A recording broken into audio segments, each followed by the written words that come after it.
We may not think that we do it, but we do. For example, when you walk into a restaurant, you see like all the people in the restaurant, and you start to label them and judge them based off their appearance. When we do this, it reminds me of a courtroom and how there's a stand of people next to the judge and how they don't have all the information, but by the little information that they do have, they start to assume and say the person is guilty based on only one part of the story. That is us. We are so quick to judge. But God, He is our judge, and He knows everything about us. We like to do this because we think that it doesn't matter. But it can really hurt somebody because of those labels and judgments that are coming towards them. And God doesn't just look at your outward appearance. He looks at your heart. Because whenever He looks at your heart, He sees the real you. And whenever He sees the real you, you cannot hide one single thing from Him to try and escape Him. But that's opposite of us. The only thing we focus on is our outward appearance. God shows us that He looks at the heart when He sends Samuel to Bethlehem to find Jesse of Bethlehem. So in 1 Samuel 16, when Samuel was sent to Bethlehem to find Jesse of Bethlehem, because one of his sons was to be the next king of Israel. When Samuel found Jesse and his sons, he invited them to the anointed sacrifice. The first son to appear to Samuel was Eliab. And immediately he thought he was looking at the anointed sacrifice.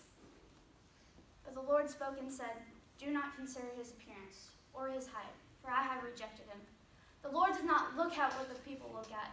People look at the outward appearance, but the Lord looks at the heart. The son who turned out to be the next king of Israel was David, who tended to the sheep.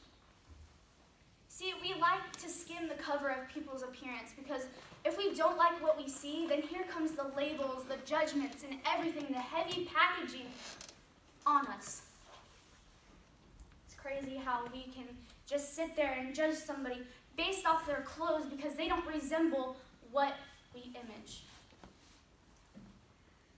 So we do this again because we're nervous that because of all these judgments that are coming towards us, that they're going to label us and that it's going to matter later on down the road. But it's not. Because the only person that it's going to come down to whenever the Lord focuses on everything that this life has provided for us, you will look whenever you get to heaven, that none of that will matter. What you have been working towards for your heart and what you've been showing will matter. Not your outward appearance, what your life has been built up to, what you've been doing on the sides. It's about if you gave your life to Christ and if you're not focusing on those outward appearances. So in James chapter 2, 1 through 2, it talks about a situation where God gives us a man who walks into a meeting through that door. He walks in here wearing nice clothes. You can tell that he's very wealthy. And I'm him, of course, and I say, "Come here, follow me. Take a seat in the front that is very fine." So we sit him down. The next man to appear to the door, he's not so wealthy. He's poor. He has raggedy clothes. And you tell him that he can go sit at the table underneath the people's feet. It's crazy, right? It's crazy how we think we can judge others because they don't fit our standards. Because they don't fit our standards, they get left out and alone by themselves. Because we don't look at their heart. I mean, for all you know, that next person who walks through that door, you could think, "Oh my goodness, no, get away." They could turn out to be your best friend because you put your judgments down for 1 second. You put your judgments down for 1 second, and that is what led you to a new friendship that you thought you would never have. And the Lord tells us in Matthew 7, 1 through 2, that we should not judge. When we judge others, the same measure we use will be used on us. So, what is making you feel so obligated that you feel that you have to go and judge everybody else because they don't meet your standards?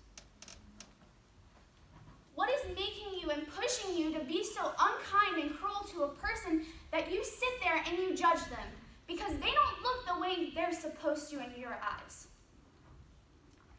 I just want you to know, if you're going through this, that you are loved. You are dearly loved by the Lord because he loves you so much. And he'll overflow you with the love if you accept it. He loves you, and he's going to take care of you because you're his child. You are his masterpiece. Whenever you call out to him, he will hear you. Instead of digging the cover, looking at the cover, dig deeper. Get to know a person for their heart. Get to know them by how God looks at them. Now, I'm not saying you can compete with that, but make an effort. He didn't send us here to judge everyone based off their appearance. So what will it be? Are you going to keep going and judging everybody based off of your standards? Are you going to let down those guards and accept people for their heart?